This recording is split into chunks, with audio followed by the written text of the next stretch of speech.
Don't act like you forgot. I call the shots, shots, shots. I can feel the blood creeping up from the heathens. Got will, got fight, got pride, got reason. In the words of Brucey B, it's almost fucking time, lads. I'm paraphrasing. Let's hope old Bones doesn't assault anyone on the way to the Octagon and we'll be all frickin' gravy.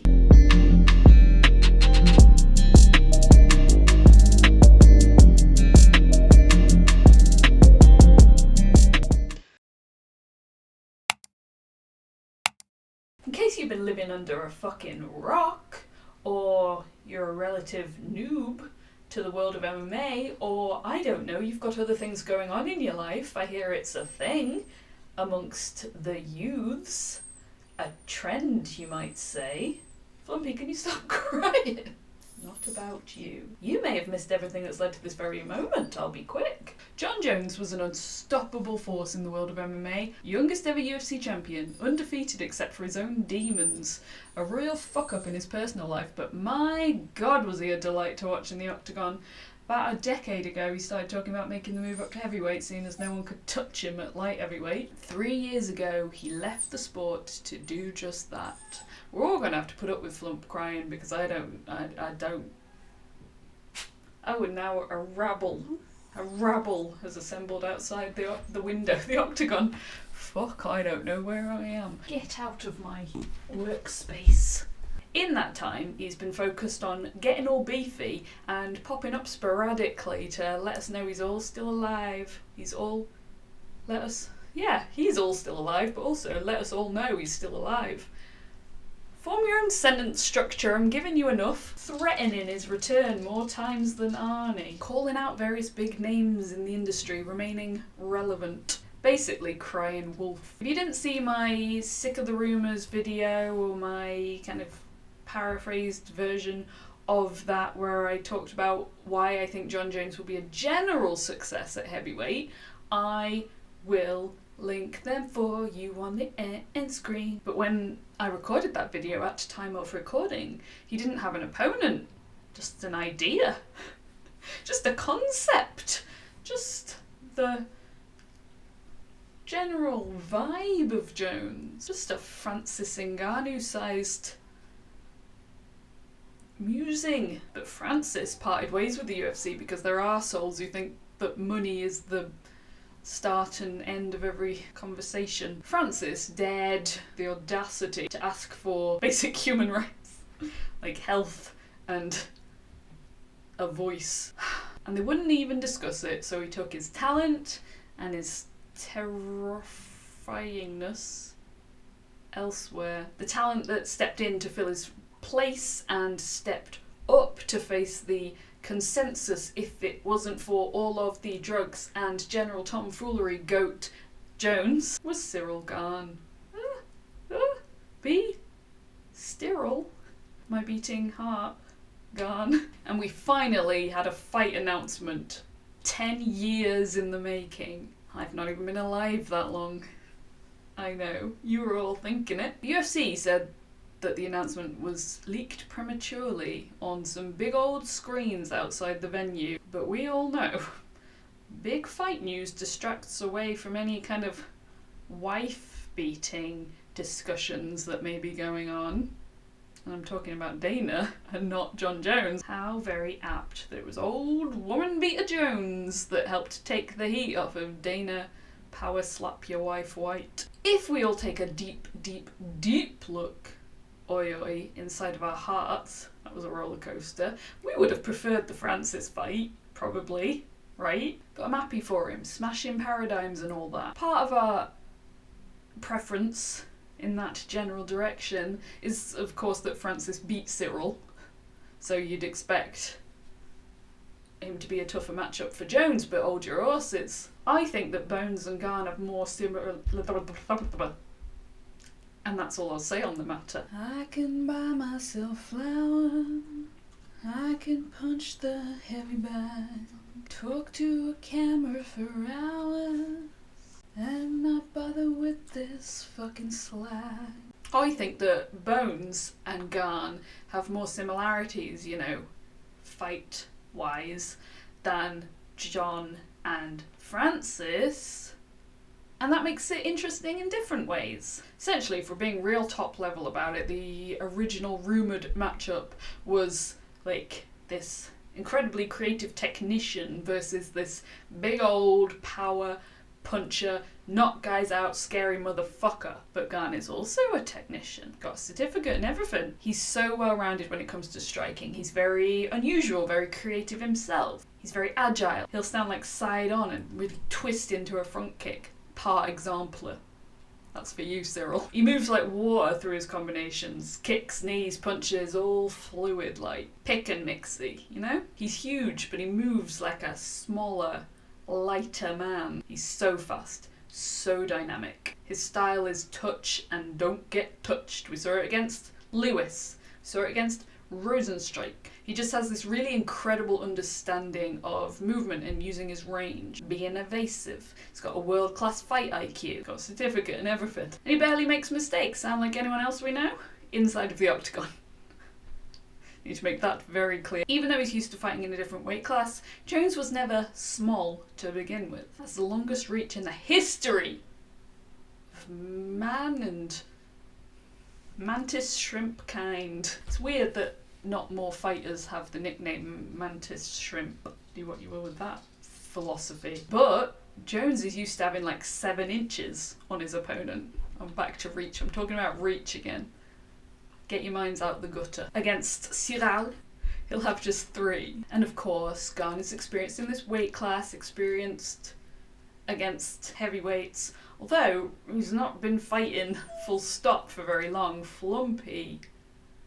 Do you hate Jon Jones? Do you hate Ciryl Gane? Do you hate me? But he's had this size body his entire adult life, knows how to function it. Having taken 3 frickin' years to heft up, you kind of have to hope that Jones has done it the right way, getting the right amount of muscle in the right places to aid his performance rather than like drain him, make him feel all hefty, make him slow. Those concerns. But there is also the possibility that he won't be as free and creative with his movement as the bones that we all remember and long for. You know, because of his new size and because of potential ring rust, you know, time out, forgotten how it all works, forgotten the pressures, lack of drugs. Lots of changes, lots of changes. He even said himself that he would have liked more time to prepare. He meant specifically for Ciryl, not for the heavyweight division. You've had enough. We're cutting you off. Don't drive home. But there's also the possibility, and this is why we're tuning in, this is why we're excited, that he will bring all of that classic Jon Jones athleticism, movement, creativity, and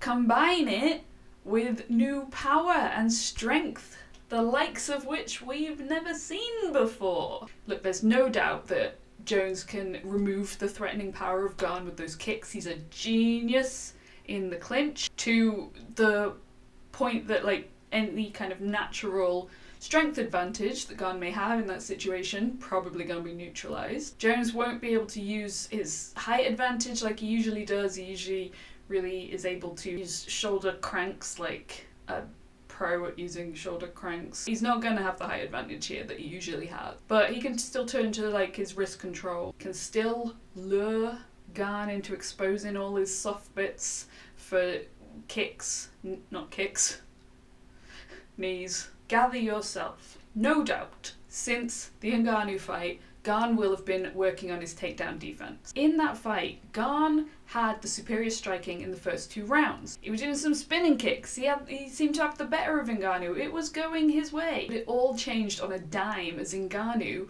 got his arm under Gane's leg, lifted him up like a lion cub, and slammed him down like a medicine ball. No respect. Gane had never been taken down in his UFC career, and Ngannou did it repeatedly. Johnny Bones Jones has far superior wrestling, grappling to Ngannou, and if Ngannou can do that to Gane, then Gane better have been stepping his pussy up. So, if Gane's head coach Fernando Lopez has put anything in his extensive strategic PDFs. If you don't know what I'm talking about, I'll link my other video, Ciryl Gane back at UFC Paris, for you on the end screen. But if he's put anything in there at all, put nothing in there or anything, what's the phrase? If he's put anything. Whatever. Takedowns. Wrestling.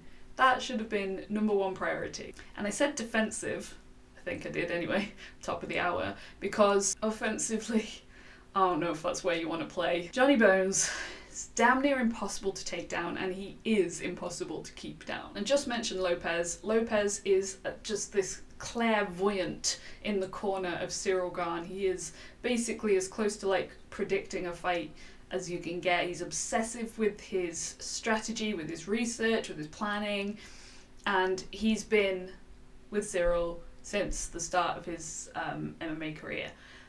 Jones, on the other hand, very tumultuous gym life as of recent. Following his most recent arrest, I think, I lose track, honestly, not even making a joke there. He was kicked out of his longtime gym at Jackson Wink, forced to find a new stomping ground. He's been spending a lot of time preparing at Fight Ready alongside Henry Cejudo. Cejudo's been helping him out, but mostly just, strategy, tactics. Actually training with Cejudo ain't really gonna help. But Jones also publicly called out for some southpaw training partners, light heavyweight and heavyweight, to come down to Fight Ready and help him train. Cejudo has called Jones a student of the game, saying that you teach him something completely new one day, the next day he comes back and he is flawless at it. If he really is done with this bullshit, like he says he is, and 100% focused on the task at hand, I have no doubt, and none of us should have any doubt, that Jon Jones will be just as dominant, just as impressive, just as magical to watch in his new weight class as he was at a light heavyweight. And he says he is. He says he is focused. He says that MMA is fun for him again. And Cejudo says he's still improving, and if all of those things are true, then we're in for a treat. It's an exciting time to be an MMA fan. Gane, however, not in for a treat. If all of that's true, not in for a treat. And then anyone else that follows, the consensus seems to be that he'd take on Stipe if he wins against Gane. Or maybe regardless. And I do so long to have Stipe back in my life. Oh, that's hot.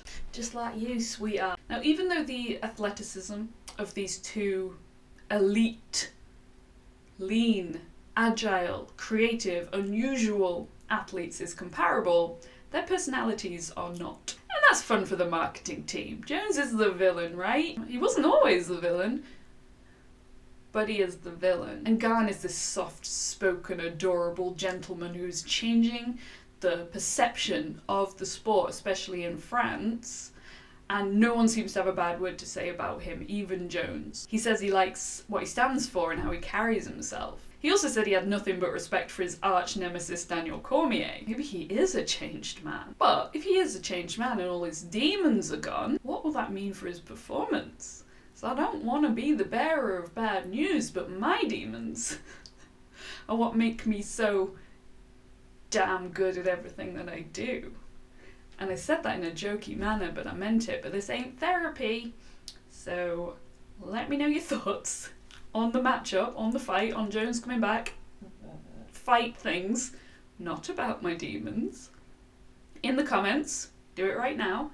While you're there, like, subscribe, and we'll do something to mark the occasion next week. That something is still a mystery to us all. How exciting. Ta-ta!